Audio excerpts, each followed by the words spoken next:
আপনি জানেন কি ট্রেনের একটি বাক্সের ভেতরে এভাবেই শুকনো বালি ঢেলে দেয়া হয়? কিন্তু কেন ঢালা হয় এই শুকনো বালি?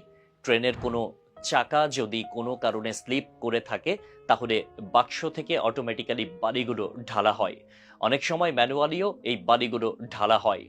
বালি ঢালার অন্যতম কারণ হচ্ছে ঘর্ষণ বাড়ানো। রেললাইন এবং চাকা লোহার তৈরি হয় এবং উভয়ই খুব মসৃণ হয়। ফলে চাকা এবং লাইনের মধ্যে ঘর্ষণ বল খুবই কম থাকে। এই জন্য কম শক্তি খরচ করে ট্রেন খুব দ্রুত চলতে পারে।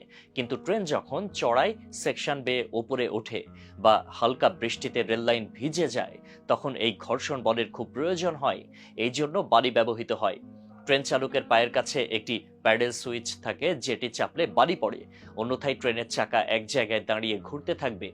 এমনকি ঘটতে পারে দুর্ঘটনাও। তবে শুধুমাত্র ঘর্ষণ বাড়ানোর জন্যই নয়, ট্রেন চলাচলের সময় চাকার নিচে বালি ঢালার অন্যতম আরেকটি কারণ হচ্ছে ইমার্জেন্সি অবস্থায় ট্রেনকে থামানো।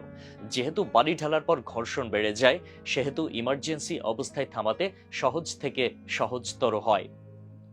এছাড়া রেললাইন থেকে দুর্ঘটনায় পড়া বা পুরনো কোনো ট্রেনকে সরাতে এই বালিগুলো ব্যবহার করা হয়।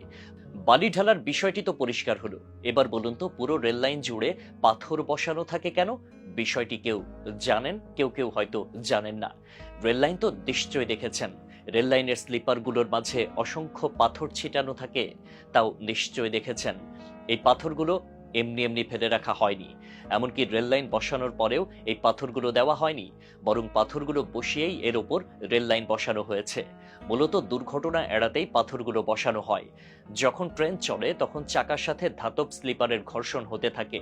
ঘর্ষণে অধিক তাপ উৎপন্ন হওয়ার ফলে রেললাইন বেঁকে যেতে পারে। রেললাইন বেঁকে গেলে ঘটতে পারে মারাত্মক দুর্ঘটনা। তাই পাথরের উপর বসানো হয় রেললাইন, যাতে করে স্লিপারগুলো নিজের জায়গা থেকে সরতে না পারে। এছাড়া পাথর দেওয়ার অন্যতম একটি সুবিধা হচ্ছে রেললাইনগুলোতে আর কোনো আগাছা জন্মায় না এবং রেললাইনটি মাটি থেকে কিছুটা উপরে থাকে।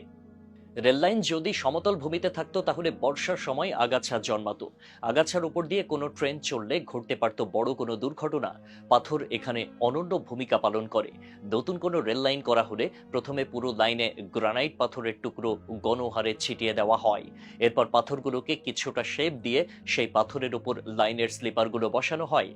রেল লাইনকে বর্ষার সময় ডুবে যাওয়ার হাত থেকে বাঁচাতে এবং ঘর্ষণজনিত দুর্ঘটনা এড়াতে গ্রানাইটের টুকরোগুলো ব্যবহার করা হয়। তবে পাথরগুলো ফেলতেও কিছু দিয়ে লক্ষ্য রাখতে হয়। পাথরগুলো যাতে কোনোভাবে মসৃণ না হয়।